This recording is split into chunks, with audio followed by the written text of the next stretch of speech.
Well, happy Friday, everyone. Kind of a bit of an unusually cold day here in Southern California.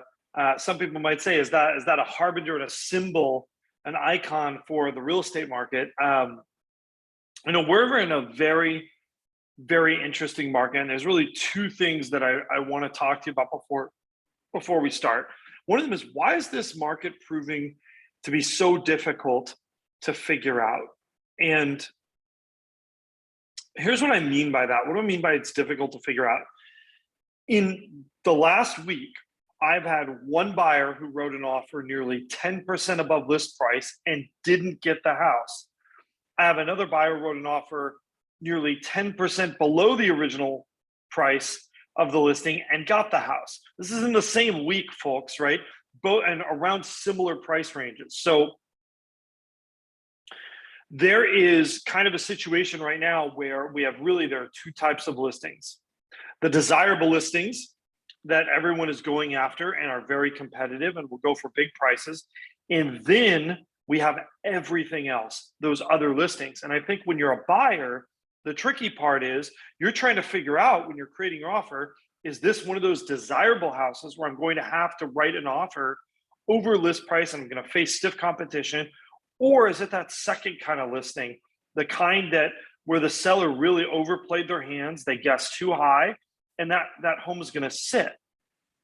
And kind of a corollary to this is the return of something that I think is great, and that is those listings that are the diamonds in the rough, right? The ones that have a ton of potential if someone could just solve a couple key problems. I think those listings are soft right now, and there's really a bit of an opportunity if you're a buyer, if you can do work for yourself, if you can have kind of a sense of imagination and you're really willing to put the time in to fix some of these reasons, some of the things that's preventing it from being one of those super desirable listings, there's actually a bit of opportunity out there.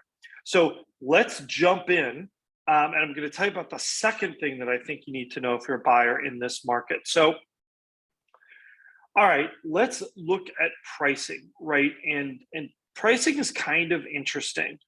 And one of those things that I think is kind of interesting, by the way, I'm fixing something here real quick on my computer to share something that I want to do with you guys. I think we should be good here. There we go. So we're going to go back to resuming our share here. All right, I think I might have fixed this. Yes, our little pointer is back. Okay, if you look here at our closed prices, I want to show something fascinating, right? And that is the difference between the single family home and the condo market. So if you look here, prices really jumped up for single family homes, and then they've kind of crested. Maybe they've declined a little bit from their peak and gone back about a month, right? Okay, but look at this condo market. That has not done the same thing at all. Now, we only have 1 week for this new peak, right? And remember, this is showing prices that are about 4 to 6 weeks old. But I really think it's interesting that these graphs are not looking exactly the same, and that condo market is actually more competitive. And I think what that tells you isn't so much that there aren't people who want to buy houses, but that part of this is a little bit of an affordability issue. And that's why we're seeing some real strength in that condo market. Okay, now if we look at our total monthly payment, that's another thing that I find kind of fascinating is, guess what? These numbers are getting closer together, right? We're actually seeing that entry-level single-family home payment and that condo payment get closer together. Again, I think that's saying something about this overall sense of affordability from an income standpoint, right? Buyers are seeing that we're kind of hitting a wall on how much can buyers pay per month, especially in these entry-level price segments.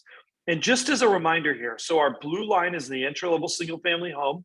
We are right around $5,400 a month for that payment on our median price, or rather our 25th percentile entry-level 3-bedroom, 2-bath home, 5% down, including mortgage insurance, taxes, et cetera.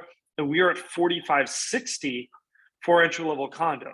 Now, those are still, around $900 apart, but that's closer than they've been really in the past as a percentage. So even though this has gone up, we've still really seen the same, we've kind of seen these get closer together, relatively speaking. Now, if we look at our minimum household income, kind of, mid 130s or 130,000 to afford our single family home, and 111,000 household income to afford that entry level 2-bedroom, 2-bath condo. And just as a reminder, this is Los Angeles and Orange counties. And this is also minimum household income with no other debt. So it's kind of the minimum you need to qualify using a 30-year fixed traditional loan. A little caveat with that, over 50% of our buyers are doing ARM loans right now. They are not doing 30-year fixed rate loans because right now there is a pretty big savings to be had by going to either a 7 or a 10-year ARM versus a 30-year fixed, depending on whether you're doing a jumbo or a conforming loan. So if you're in that market really, and you're looking for a little bit of interest rate relief, that's where you might find it, as many other buyers are right now. If we look at our absorption rate, this again is kind of telling us a tale of two markets. The good houses are still going quickly, but everything else is not getting absorbed as quickly. Part of that is we've had a lot more inventory hitting the market, but I think the most dramatic effect we are seeing in this market is that there are these desirable homes which are going just as fast as ever, and then there's everything else. Now, if we look at our total inventory, that really is going to tell you the story. Now, I apologize, I need to fix this. In this graph, the blue is our entry-level condo and the red is our entry-level single-family home. If you go back a year, right, the great news is we have quite a bit more inventory than we had. We're around 1,300 units at this point last year for our single-family home, and we're at 1,800 units today. That is probably what, a 35% increase or so in inventory versus this time last year. So if you are a single family home buyer, if you can afford it, the great news is you actually have choice. You're not just buying whatever house you can get an offer accepted on. You're buying a house you actually want. And I think that's a very important message to tell you. Now is not the time just to get something to get something. Now is the time to really be deliberate in your search and get a home that you love, or at least a home that can become a home that you love. Now, if you look at our condo inventory, though, in the blue line, well, that's a bit different. And, last year, again, we were maybe 1,250 units, but right now we are below 1,000 units. So we are about 20% off where we were last year. So entry-level single-family homes, we have more inventory, but entry-level condos, we actually have less. That is a very, very unusual turn of events in this market. If we look at our 14-day still active percentage, we actually see our condos and our entry-level single family, these are at a high point, very similar to last summer, maybe. And in fact, our entry-level single family home is a little bit higher. I do expect to see these numbers fluctuate week to week. And then if we look at our week's supply of homes, this is another story that's kind of interesting. Number one, because condos are, again, we have less inventory of condos than we do of entry-level single-family homes. That is something we have not really ever seen. We kind of kissed right here. These 2 points were together. And we're just over 4.5 weeks or so of inventory. So, when we look at that, guess what? That's the best entry-level single-family home inventory we've really seen in the past year. But it's still a little bit worse maybe than where we were over the summer for those condos. Again, looking condos in the red line and entry-level single-family homes in the blue line. So what does this mean if you're a buyer? Like, what should you be doing right now? What should you be thinking about? If you caught our whole market update earlier this week, excuse me, for those of you expecting a big crash, I've got some bad news. And the bad news is that rents, especially single-family home rents, are starting to rise rapidly. So they're starting to meet those higher payments and head towards them. So what does that mean to me? That means I'm not expecting a large-scale pricing sell-off. I think a lot of the sellers in the market today, they have the option of not moving if they don't want to. And I think if prices start to dip, they won't. Add in the fact that market rents are heading upwards.